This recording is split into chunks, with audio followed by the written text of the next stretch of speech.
संगमनेर हादरले. Share market गुंतवणुकीच्या नावाखाली 6.65 कोटींची फसवणूक, 60हून अधिक नागरिक जाळ्यात.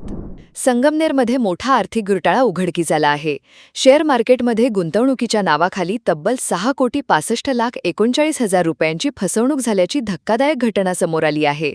मिळालेल्या माहितीनुसार जादा परताव्याचे आमिष दाखवत संगमनेर तालुक्यातील सुमारे 60 ते 62 नागरिकांना गुंतवणूक करण्यास प्रवृत्त करण्यात आले.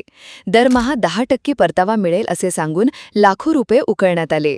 आश्वी बुद्रुक येथील योगेश जरहाड यांनी या प्रकरणी संगमनेर शहर पोलीस ठाण्यात फिर्याद दिली आहे.